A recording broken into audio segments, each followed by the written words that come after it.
Amid the ongoing war in the Middle East between Hamas as well as Israel, Yemen's Houthi rebels have in fact released footage now of the seizure of the Israel-linked cargo vessel, the Galaxy Leader. The footage shows a helicopter dropping Houthis onto the deck of the ship and marks the latest aggression of the Iranian-backed group against Israeli infrastructure. The ship, interestingly, flies the flag of Britain and is operated by a Japanese crew and was bound for India. The Houthis captured the ship on the assumption that it was an Israeli ship in the region. The Houthis have stated that they are acting as a part of the axis of resistance against Israel, which includes Iran-backed terror groups in Lebanon, Syria and Iraq. The recent attacks are the very first entry into a foreign war for the Houthis, who control much of the impoverished Yemen and have been fighting a Saudi-led coalition since 2015. You can in fact see the footage that had been released by the Houthis. But with us on the broadcast is Mr. Sanjeev Srivastav. He's an international affairs expert. Good morning, sir, and thank you for joining us on NewsX. It seems as if Iranian-backed proxies in the Middle East have upped their aggression against Israel. But this time, it is a cargo ship, a civilian ship, that has been caught in the crossfire. What do you make of these developments? First of all, very good morning to you. Good morning to all the viewers. We are seeing in the Middle East region, there are several, non-state actors such as Hezbollah, Houthi.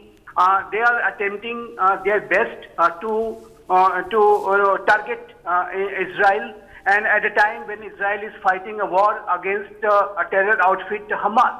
And one similarity is that whether it is Hamas or Houthi or Hezbollah, they are all backed and supported by Iran.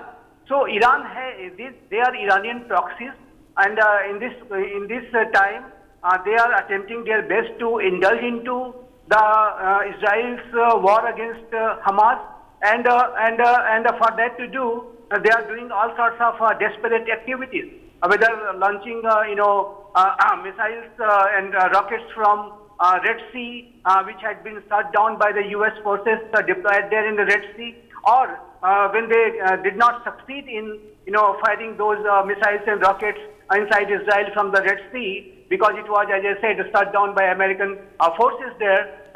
They are now capturing vessels, and obviously in this vessel there was no Israeli, but there are people of various nationalities, Ukrainian and Bulgarians, Mexican, Filipino, etc. In the ship, and obviously they have put their lives in a harm's zone by capturing such vessel, which is a British company-owned vessel and operated by a Japanese firm. And there are reports that this ship may have an Israeli owner, but yes,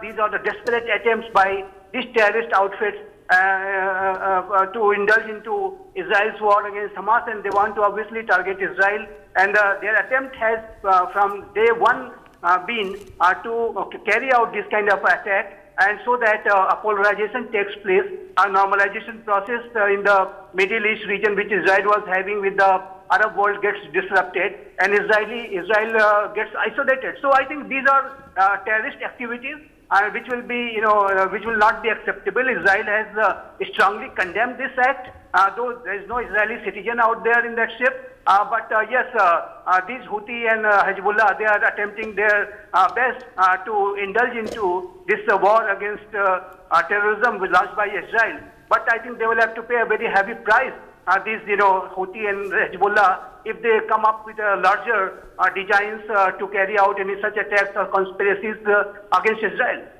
For more such videos, subscribe to the NewsX YouTube channel, hit the bell icon.